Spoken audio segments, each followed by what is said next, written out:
Hi everyone, this is Radull Live and we come to you courtesy of Betika Na Community. Now remember guys, every week there are two big jackpots that are played on betika.com. There's the midweek jackpot where you can actually win 15 million shillings. You're betting on 15 games, only 15 shillings a stake, and you could win 15 million shillings. And then of course there's the grand Betika jackpot that is played on Sundays, 17 games. Now if you stake 20 shillings, you stand to win 50 million on that. If you stake 99 shillings, you stand to win 100 million shillings. That is if you get all 17 games correct. And remember, there are bonuses from 12 correct predictions going up. Now, they say if your dreams don't scare you, they're not big enough. And today I have a big dreamer who is going to inspire you. I know that because he already inspires me. His name is James Kagambi. James, how are you doing? I'm quite good, thank you. Everyone knows you as KG, so I'm going to refer to you as KG today. Now, the reason you're here, James, one, you're a mountaineer. Two, you're crazy enough to want to go to the top of Mount Everest. Where does such a crazy dream come from? Just being exposed to different mountains, and comes to that point whereby you ask yourself, why not? Why not? Yes, just try it. So before we even get into the conversation of climbing Mount Everest, I want you to tell us where did your bug to want to climb mountains come from? I've climbed mountains. I've climbed Mount Kenya to Point Lenana. I've gone to Point Uhuru on Kilimanjaro. I don't think I'm ever going to do it again. Definitely not as a career. So where did that love for mountaineering come from? Well, I had the same thought that I would never do it again when I did Lenana the first time. But those thoughts took me to the top. And on my way down, just sitting on snow and going down, I realized there was something. And since then, the snow is just wonderful to me. It changes me. Right now, if you put snow right there and I stand on it, I'll be a different person. I'll be younger than I look. Right There's now. actually something that, as hard as it is to climb a mountain, there's something that, a feeling you get when you've achieved it. Yes.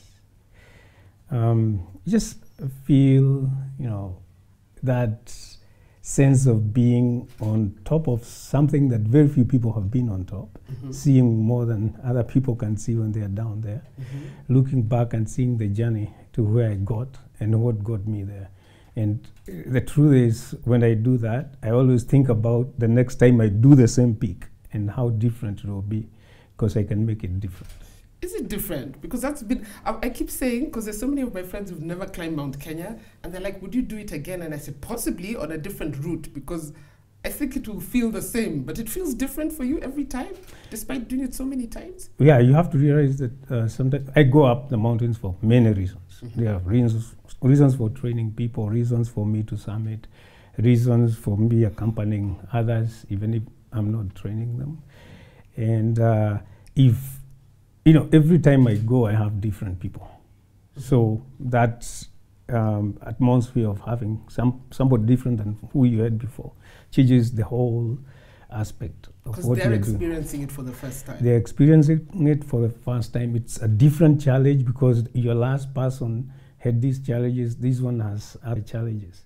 And then not only the people, the route itself, if you feel like, oh, this is so easy, then look around and see how you can make it harder. And I'm looking at, mountaineering is a big topic. There's rock climbing, there's ice climbing, there's glacier travel, snow travel.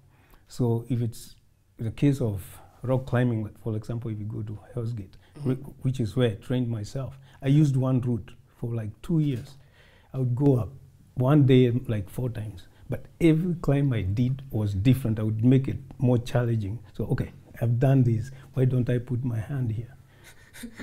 4 times in one day. Yep. I'd like to just do it one time in one weekend.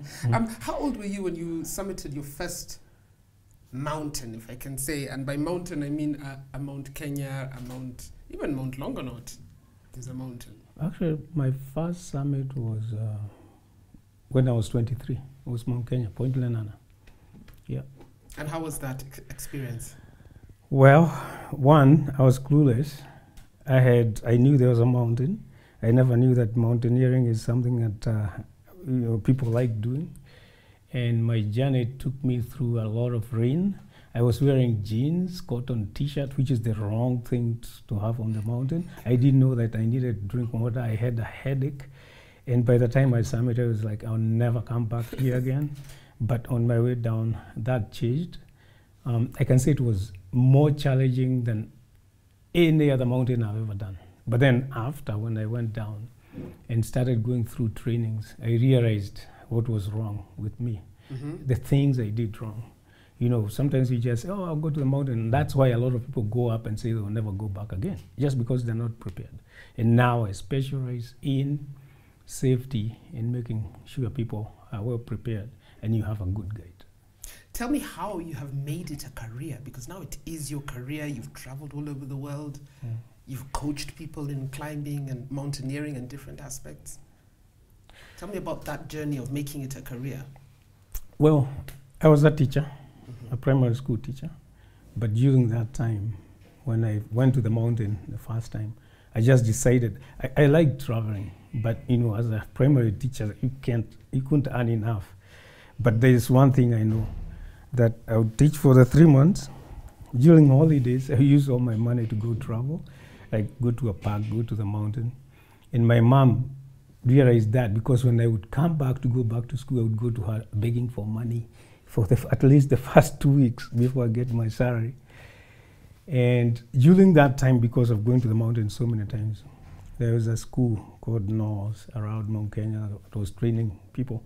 And they saw me, and they couldn't tell, who is this crazy guy who goes up the mountain? He's not a ranger, he's not being paid for it. And we want people to work for us. And it looks like he's interested in being out there, genuinely. And so that's how they got me. And when I did my first training, it was rock climbing, loved it. And then after that, they asked me to work for them. They gave me a scholarship for 3 months. That took me around Kenya. After that, went to States, continued doing that. They boosted me quite a bit. When I summited the highest mountain in America, Denali, which is over 6,000 meters.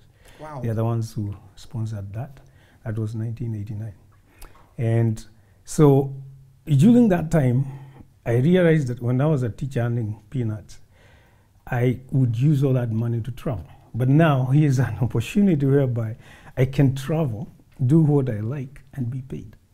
That's a perfect thing. It's yes. a perfect job. So when you were in the States, because you lived in the States for a couple of years, I believe Alaska, I don't know which crazy people go to Alaska with that weather, but and you've coached people. Tell us about that experience. Well, I haven't lived in America, but I go every year, maybe 3 months, 6 months. Last year was the longest I went, was 8 months, just training people on the mountains. So between North America and Chile, Chile has not big mountains, but vast, and a lot of snow. You go by boat. When you get dropped off, you're stepping on snow. And for the rest, 1 month, you're on snow, all the way until you come back. And what I do is train people. I train people who want to be guides, people who want to be good outdoors people, you know, how to take care of themselves, how to assess the situation, because mountains are dangerous. So you need to be safe. I mean, I have lost friends. And the first thing that strikes me, especially in both America and South America, is when the students who come from states come and find that, wow, the leader is a Kenyan. The first, it would be a bold one who will come and say, a Kenyan? How did you learn about snow? And they won't right away. Others is like, well, we don't know whether we trust this. But fortunately, I usually have like 2 assistants who are from US, who, you know, they would trust more than me. But within a short time, they learn to realize that my experience surpasses the others. And now they start depending on me, and they trust me, and you know, I teach them a lot. That's, but you know, they will question how I learned, and I say just by experience. I've gone a lot of through a lot of trainings, but also I've invested a lot myself. Like when I used to work here in Kenya for North, during the break time, which would be a month or 2, I would be out in Hell's Gate, at the coast, learning to sail Hell's Gate rock climbing. So I would not just stop. I would continue expanding my experience. So you're very outdoorsy, not just mountaineering, but everything. Everything, diving, whatever. Anything dangerous, I would say. Most people must be watching and thinking, is mountaineering really a sport? To me, it is a sport because it's about fitness, it's about competition. How would you defend people who ask you whether mountaineering is actually sport? Well, I think in the last 4 years, we have seen rock climbing being taken in as an Olympic sport. So I don't see why we should not declare it as a sport. But when I look at a sport as something that you can do that has also ways of competing. So it has rules, something that has rules that you can put two people together, and then you see who is doing better. And you can do that in mountaineering. You can do that in rock climbing. You can do that on snow, stuff like that. Mountain Clubs of Kenya has competitions for rock climbing once a year. And so I don't see why people should not take it as a sport. It's quite strenuous. It takes a lot of effort. It involves a lot of running. It puts together a lot of sports. It brings them together, and you stay fit. And for mountaineering, I feel like the fitness isn't only physical, it's also mental and also social. Because it comes to be that sport whereby you need to work together as a group when you're out there. Teamwork is very important. Very important. Actually, the mountains I've climbed, if it was not for the guides and the porters, I do not know how, especially Kilimanjaro, which is the most taxing mountain you've actually climbed. I get asked those questions. I'll be asked the most taxing, the most beautiful, the most difficult, and all that. And here's my answer. Every mountain deserves its own respect. Every mountain has its own challenges. Every mountain has its own weather. And so I cannot just say it's different. So if you ask me on difficulties, I'll say on this side of difficulty, it's this one. On this one, it is this one. But that said, I'll say when I did Denali in 1989, it took me 38 days. And we didn't have porters. Yeah, so you're carrying your gear, going there, dropping it, coming back. The following day, taking more gear. And in day 3, that's when you're able to move everything. And you're moving from 1,500 feet to 20,340 feet. And we were a group of 15, and we were able to all summit. And then you're going through a lot of crevasses. Crevasses are those things that can swallow you, That's the easiest way I can explain them. Isn't that scary? But as you do that, you're also training those people you're going with, because some of them are beginners. It was very cold, I remember. I remember being out there and reading the book called -140 Degrees with somebody who went through something like that and just say, oh, I hope I made it. I made it. When I was in Switzerland doing the IGA, representing Africa on the World Peace Climb, at the end of the climb, we had to be evacuated off the mountain because bad weather was coming. And before that, I was like, oh, this is a nice mountain. But then going down became difficult because people were taken by helicopter. But me and the director decided, I'm a conservative person when it comes to environment. So I'm not going to allow you to leave trash. So I told the director, no. We had a blind climber. And to take him up, we had put down some ropes. And not 3 feet of rope. We are talking about thousands of feet of ropes. And I said, if you agree, I don't care about the weather. I want to stay and coil the ropes and take them down. And he agreed. And that was, I would say that was the one time that I knew I would have perished. But I managed. Yeah. There's a man looking after you. Your time on earth was not yet done. Tell me about climbing, because most people, when you climb Mount Kenya, you climb to Point Lenana. You go to Batian, which means it's those pickle and axe.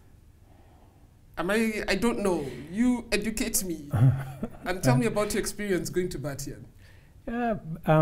Actually, when I started going to Batian, for those who don't know, Batian is the highest peak of Mount Kenya, which is not for me and you. It's for experienced people like KG.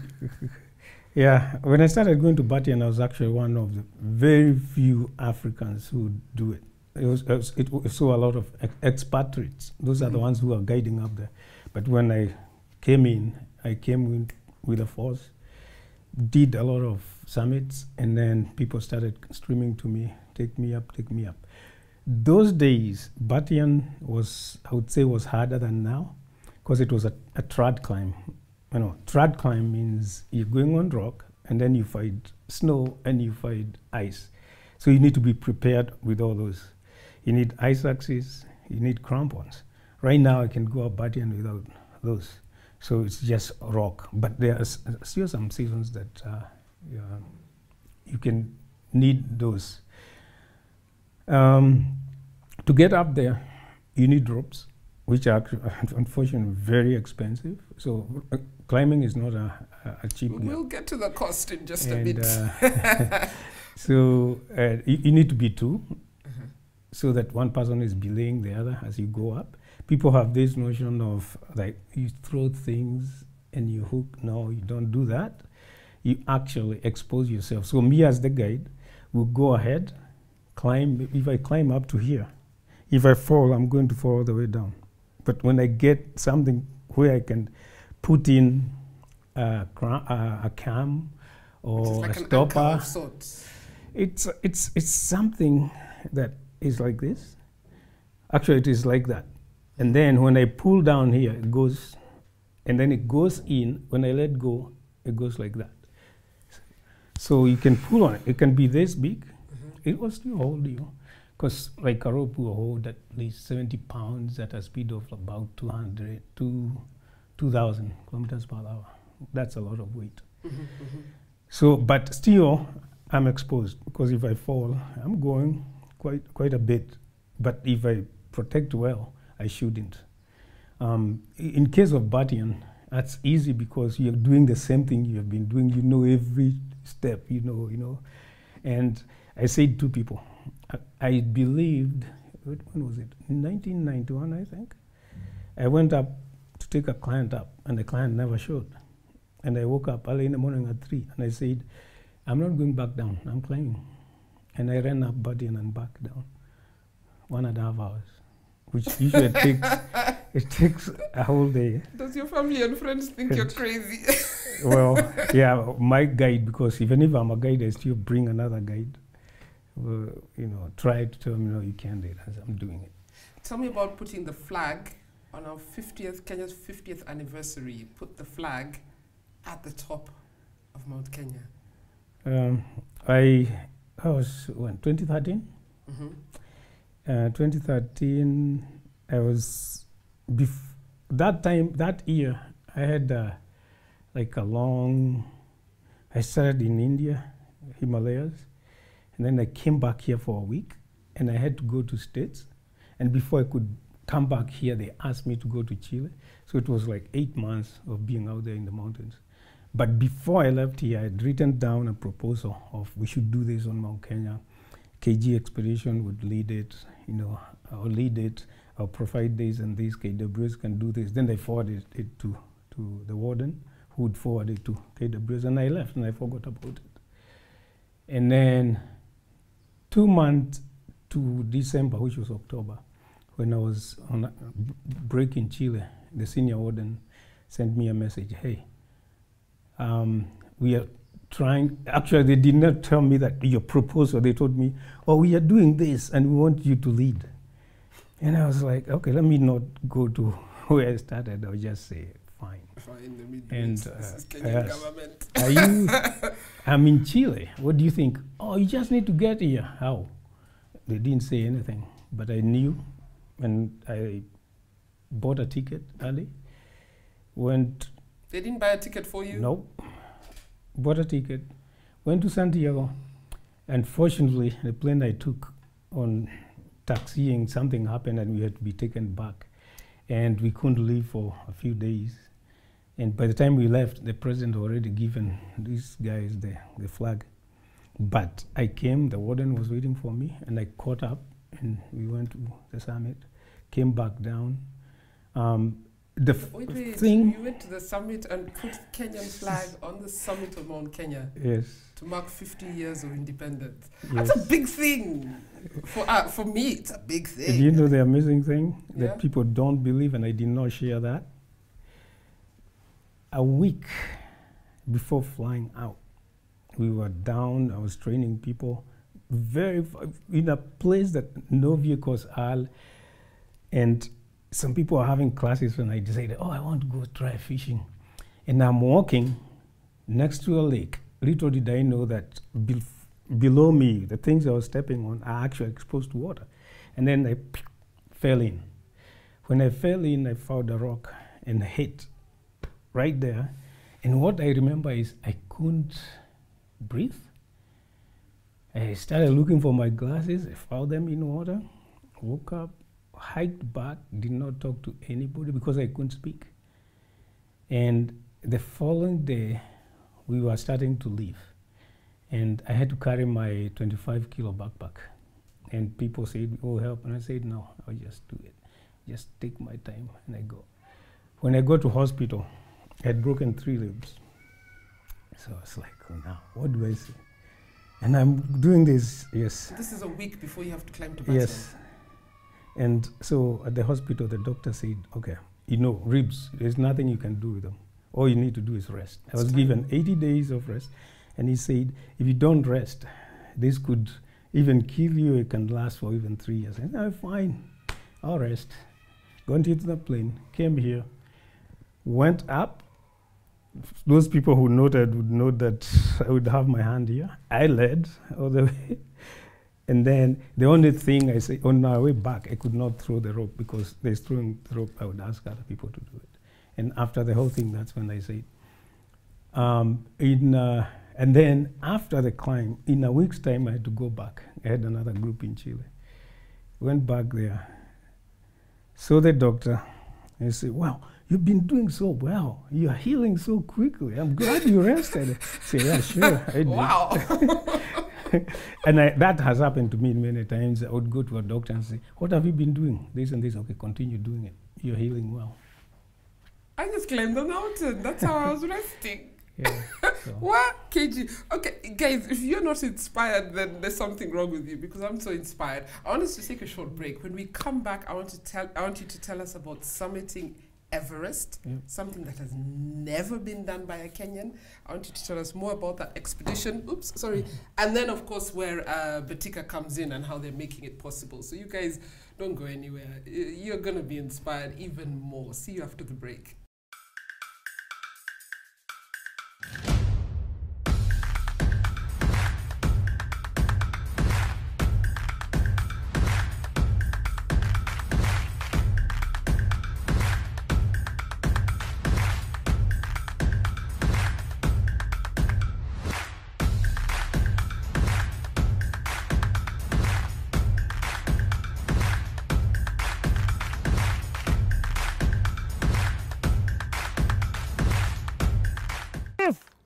Chapia riba ingine.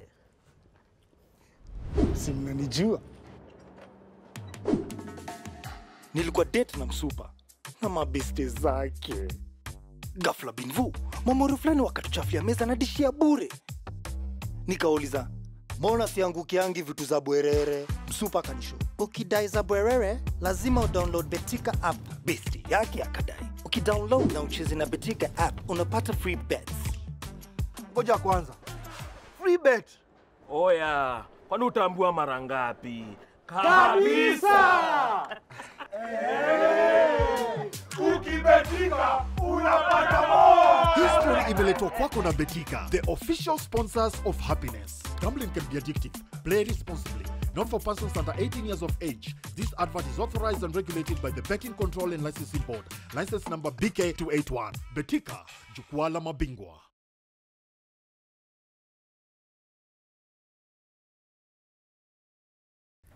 Welcome back. This is Radull Live, and today we're being inspired by James Kagambi, aka KG. Yeah, he who was told with broken ribs to rest for 80 days, and after a couple of days, he climbed to Batian Peak on Mount Kenya. My goodness gracious me, I am inspired. Guys, remember to go to betika.com and make sure you participate either in the midweek jackpot on Wednesdays or the grand Betika jackpot on Sundays, or both. Yeah?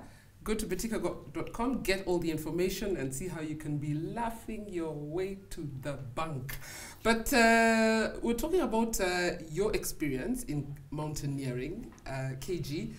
Now, there is something you're going to do that is so crazy, at least for me it's so crazy. You want to summit Mount Everest. First of all, where did that dream come from? Because me, my dreams are on the ground, where I know I'm safe. What made you think, I want to do the highest mountain in the world, get to the highest peak in the world? I had that dream, but for this time, I wouldn't say that I came up with it. I'll get to there. Having gone to so many mountains and having to done a lot of safety stuff, I just assess myself and say, well, I think I'm good. I can do anything. Because I love just point a mountain and say, KG, I want you to lead me on this. And I say, which one? Where is it? And then I look at it and say, we'll take this side and we go and do it. There's what we call the 7 summits. 7 summits are the summits of every continent. So Africa is Kilimanjaro. Denali is, or McKinley is North America. Aconcagua is South America. Aconcagua is also the highest in the southern hemisphere, which is like 22,820 feet. I'm a feet person. Meters confuse me a bit, just because of my audience. And so if you do all the 7 summits of the continents, that's like a feat, you know. When people do, if you find that you have done 2 or 3, you realize like, wow, why can't I do the rest? Because it's very few people who have done that. I've done Denali twice. And Denali, by the way, is taken as one of the hardest, almost harder than Himalayas anyway. Really? Also colder. Done that twice, Aconcagua once, Kilimanjaro a zillion times. And so those are 3. So I must stop talking about my one time. Well, I also trained the rangers there, so every time I go up, I can summit like 7 times a week. Kilimanjaro and Kenya are training. Yeah, and sorry. So after that, I was like, why can't I climb Everest? And I was like, you know, I don't want the idea, one, because it has been so commercialized. There's so many people who are there who don't know what they are doing, people dying left and right. Just because you have money, you'll be taken up that mountain. But then later on, I was like, wait a minute. There hasn't been a black African on that mountain. You know, it has been summited by about 10,000 people. And out of those, the blacks who have been there, about 10, like to the top. So that became my goal. And I got so excited, you know. I remember a mountaineer, Ian Howell, who was actually one of my mentors in Kenya, Wolf Carlson, those chairman of MCKs who made me an honorary member of Mountain Clubs of Kenya after realizing what I do. And when I mentioned that, he said, yeah, you can do it. And I got into some expeditions who would say, yeah, you come in, and would go. And then twice, I realized that I could not fit in that because the sponsors were Americans, and those companies would say, you have to be an American resident, and I wasn't. So both times I was kind of kicked out, not in a bad way. And then the more I got kicked out, the more I got excited. And then in 1996, there was the expedition to Denali by a South African team. And I had climbed with one of the members. I was supposed to climb with one on Mount Everest in 1991, but they never showed because they didn't have sponsors. I went, not that I had sponsors. I sold all my things and went. So in 1998, somebody from Lesotho, again sponsored by South African government, summited. And you know how you feel, it's like, okay. Now, And I just didn't think about being a first Kenyan or East African. I just said, you know, I'm getting old. I don't need it. And actually, I'm enjoying what I'm doing. I love mountaineering, not for anything, so I don't care. But in 2013, when I was chosen to be the leader of the first expedition of African-American team on Denali, and the goals are very simple. We want to show the world that people of color can also climb mountains. It was also the first black team on that mountain. And I'm a leader, and I'm from Kenya. I didn't see it like something I should boast about, but later on I was like, wait a minute, I'm the only Kenyan on this team, and I'm leading it. You're making history. And you know, I started realizing how important it is. And after that, I was like, well, maybe you should do this on Everest also. And I never shared my dream, but some people who were camping next to us, who one of them is black, and I know, because being in the mountains, I brush shoulders with some big mountaineers that when you mentioned what, and some of them happened to be there. And they continued with that. They were thinking like I was thinking. And many years, Nobody's thinking it and nobody's talking about it. trying to realize it So yet. this one guy came up again 2 years ago and thought about it. And we were talking one day and he said, you know, KG, I think we should get to Everest. I said, he had tried Everest and failed. And I said, I know, I don't feel like that's the place for me. Let me continue with what I'm doing. Last year, January, the guy calls me from States, says, KG, the first black team to Everest. Say, are you kidding? I hope you're leading it. Yes, and you're coming. I say, no, I'm not. Because by this time, it wasn't in my goals. But then we talked. I was asked why. And I said, if you want a Kenyan, I can give, I know people who want to go, I can give you that. I said, no, it's not about a Kenyan. It's about you. It's about your motivation. We saw what you did on Denali. We know what you have done with a lot of people you have trained. And we want you there for the team. Yeah. Well, I said, okay, I would do it. But I think I agreed more because of the goals of the climb. Because I saw what the Denali expedition did to other people. It really inspired a lot of young Americans To believe. to believe that they can do it, not only mountaineering, but whatever they are doing. But I also saw a lot of people of color go out in the mountains, because we are not talking about the black. We are talking about, if you go to mountains, you just fight a lot of white people, but not. And me, I even... Black people, we stay on the ground. Yes, and I also went a step ahead and realized that even in America, when you go in the outdoors, you fight older people. Younger people, they are not there. And something interesting in Kenya I'm seeing is that I'm starting to see more Kenyans on Mount Kenya, but most of them are ladies.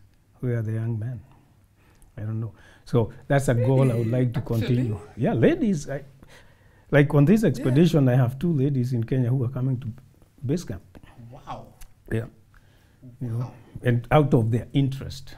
So at what point did you decide, yes, I'm doing this? And then there was, of course, the issue of cost. By the time Phil was talking to me, we were juggling back and forth, you know, to get back to me. Well, first of all, I started with trying to look for reasons why I shouldn't do it. So I was digging, you know, there's money issue. Like if I commit to Everest, that means a lot of training. So I cannot earn any money from December all the way to June. I have a family, you know, I also need to eat. I said, oh, my knees are all like, my knees are very bad, by the way, but they know how to behave when I tell them. I'm getting old. So all these reasons. How old are you? 62 years. Listen, and he's going up Everest. And eventually, they won the battle. But by the time they won, already I've been told that, do you remember 2013? Yes. You remember North Face? Yes. North Face is on board, and I believe that it will take the bulk of the cost. It costs about 10 million, the way we are doing it, per person. We are 10 people. We have the crew and other support team, we are total like 22 people. So the 10 million for 10 people, and the others are at least using about 4 million. And the bulk of that has gotten from those companies in US. I can't name all of them. Northwest is the main. And then we did a GoFund, and so that gave us some money. For me, the biggest challenge was, yes, they are doing all that. Like when I left to go for the training in Nepal, that was actually one of the moments whereby I really want to do this, because I got there and then realized there's, those things you don't think ahead. There are some costs that are not being covered. There's you're licensing, there. There's equipment, there's and then you get to food, Kathmandu, there's food, there's all that. gear. And by the time I came back, I was wow, if I go for those 2 months and it happens, I don't think I can be able to do it. I need to train here. And everything is coming from my pocket, and sometimes I don't have. Luckily enough, Mount Kenya is right there. And that's how Betika came in. So you walk into Betika and say, I want to climb Mount Everest. I think Betika found me because I had started writing some, well, before I even knew it, back in September, there were already write-ups in US. I was instead somebody sent me from Kenya, oh, we saw this article about you, the full circle team with your name. Mm-hmm. And I was like, okay. So we are getting publicized so much, but not here in Kenya. So here in Kenya, I started writing letters. And I think I never got anything back, but Betika got back and said, yeah, we are on board. So they've been very helpful with, otherwise I wouldn't have trained as much as I have. I wouldn't be here right now if it wasn't for them, because I would be home trying to save everything I can to go. So they are helping with all the in-country logistics for me. And that which is, I mean, what does that mean to you, being able to do it or not? Because if you don't get such financial support, and thank you to Betika and our community, but if you don't get such financial support, you can't do it, despite wanting to.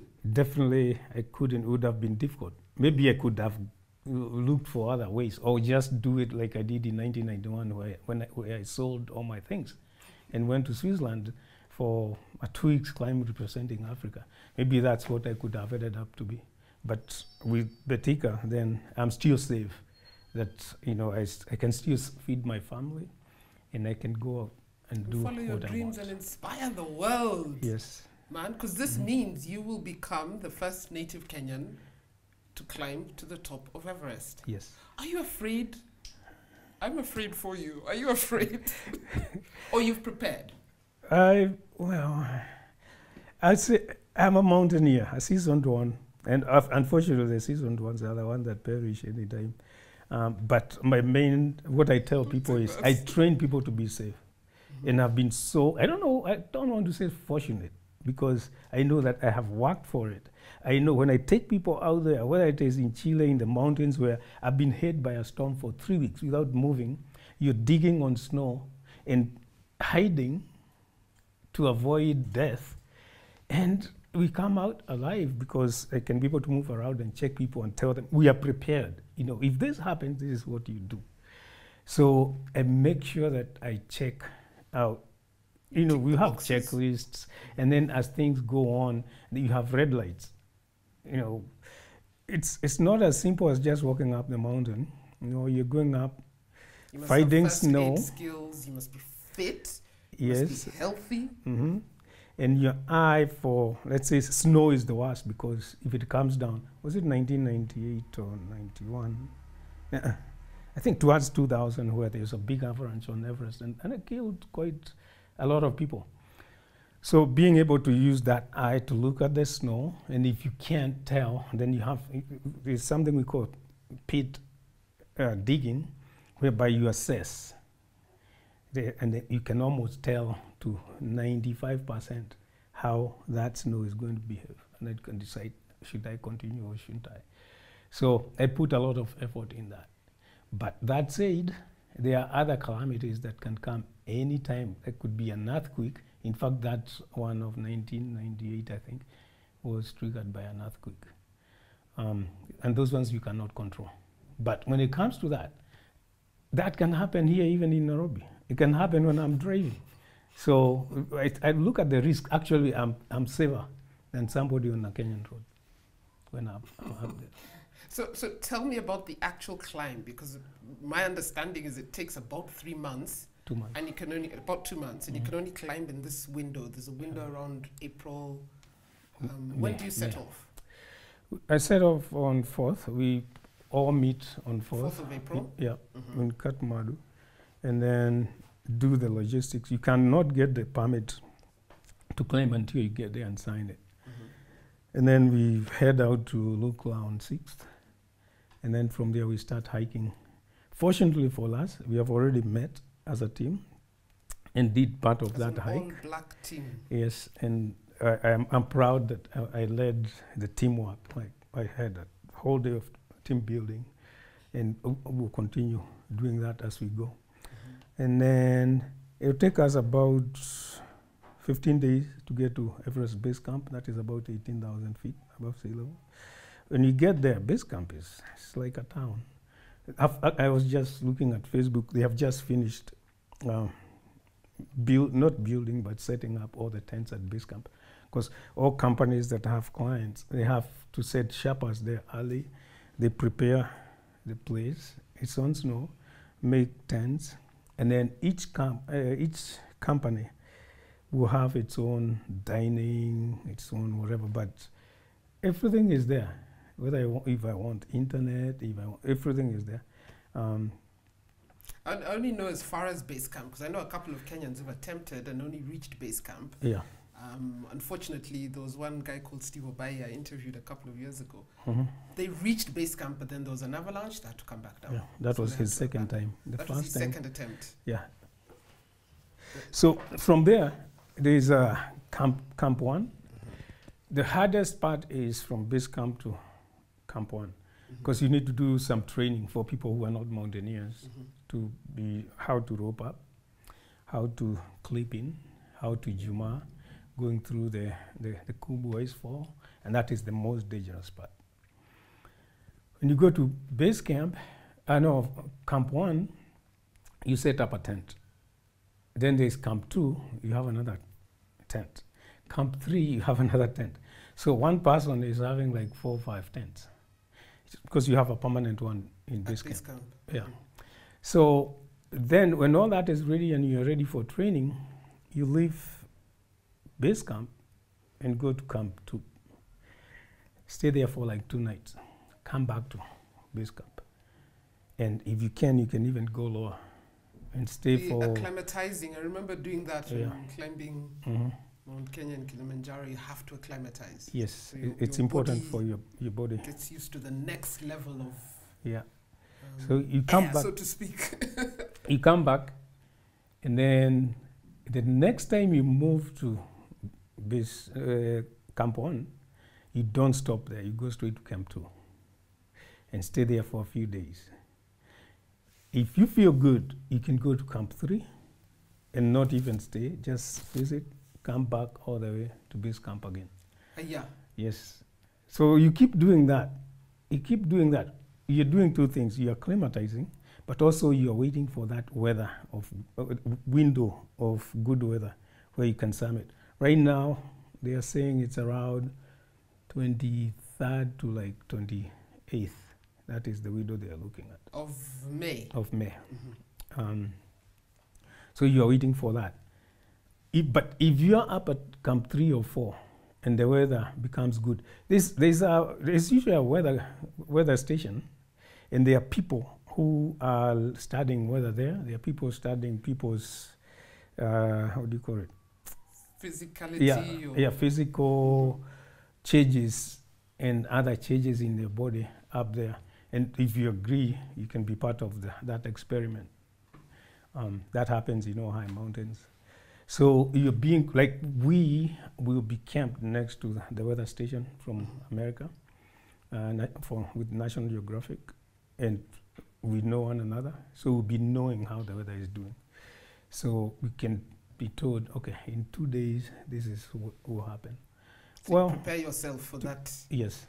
So that's what you do all the way.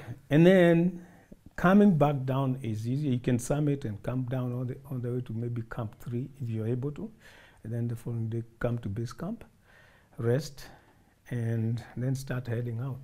Some people choose to head out or just take a helicopter. A helicopter charges about 400,000 to take you back to Kathmandu. People who summit, most likely that's the way they go. I would like to hike down. Everything I know about Everest is what I see in the movies, and it's not pretty. I don't know whether they're exaggerating for dramatic effect, or that's true. I mean, there are movies like Everest. I think there's a movie called Everest, and all these things, and it just seems like such a dangerous expedition. It is, and one thing that even makes it even more dangerous is because of that window. Like, was it last year or the other year where there was this photograph that was trending with people like this much, like 300 people waiting to get to the summit, just because that window was only 2 days, and people have to, you have to line up to get up the Hillary steps. And come back down. And then come back down. Yeah. Wow. And what is the message? What is the main message you want to send by this? From being the first all-black team to just a Kenyan summiting Mount Everest. What's the message you want to leave with the world? The main message is that send to the world. You can do whatever you dream to do, so far as you put the effort. Don't give up. The other one is also trying to inspire other people to get out to the mountains. Mountaineering is not just about the physical, but you can learn a lot mentally. For Kenya particularly, just encouraging, we have less mountaineers in Kenya. Encourage people to just start, go to Longonot, go to Mount Kenya, and don't just go for it. You can start for a day, but try a few days and see what you get out of it. There's a lot you can get from being in the mountains. Take that break, because when you come back, that's when you realize things you miss. When you stay out here in Nairobi or at your home with your parents and all that, you assume everything is there. You think that things grow from wherever. But when you miss them, when you're up there, then, oh, wow, I appreciate this that my mom gives me. I appreciate this that my neighbor does to me. So it's a lot of learning. And then particularly to Kenya also is to tell the government that mountaineering needs to be declared as a sport. And Thank you very much. And that would allow people to get more sponsorship. The government also to go out there and sponsor people and recognize mountaineers. I know you told me before we even started the interview that when you were selected as the only African, you were representing Africa in a climb, and you sought support from the Ministry of Culture, and they said, mountaineering is not a sport, so we can't. We have no budget for you. That is there. But it's about time. And it was a letter. I wish I kept it. We'll take your word for it, trust me. But it's unfortunate because I wish it was declared a sport, because you keep healthy, and then there's something you touched in passing, that whole issue of environmental conservation. We can't even get places to practice sport if you're not looking after your environment. And for me, they go hand in hand. And just going up the mountain and seeing what you have and appreciating.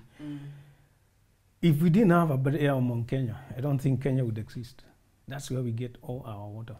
If you mess up with those two mountains, then we are dead.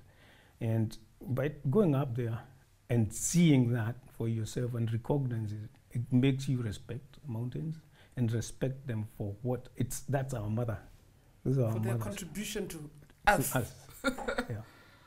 KG, thank you so much. Oh my goodness. I just want to wish you the best as you embark on this amazing adventure. I think you've shown us that there's no dream that is too small, you know. And I'll see you when you come back, because you will come back and tell us what the experience was. Yeah, I'm looking forward to coming back. Yeah, and of course, thank you to Betika community for stepping in and recognizing that this is something that can put Kenya back on the map, because you're going with the Kenyan flag. I hope so. You hope so. I have one. Hey, can you give him a Kenyan? No, you need an official Kenyan flag. to put on Mount I Everest. have one that I have Bang! used in all mountains for so many years, and Yeah. I know I've talked about this so many times.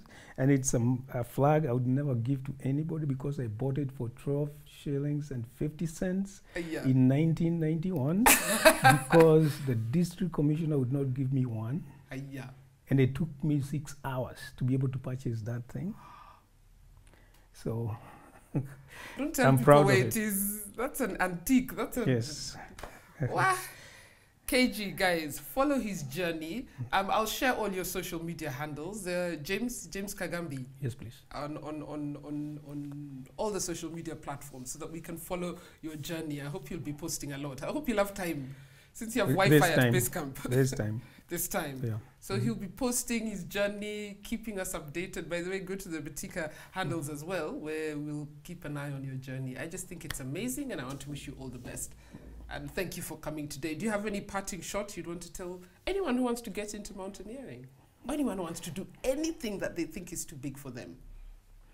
I think we just look at the mountains and say, oh, that is not for me. Or people scare you and say, oh, that, you know, we hear that mountains can kill you and all that. Or it's too expensive. You can start by going up the hill next to your house. And just take time, go up. You don't need any special gear to do that. If you go to Mount Kenya for a day trip, you don't really need that special gear.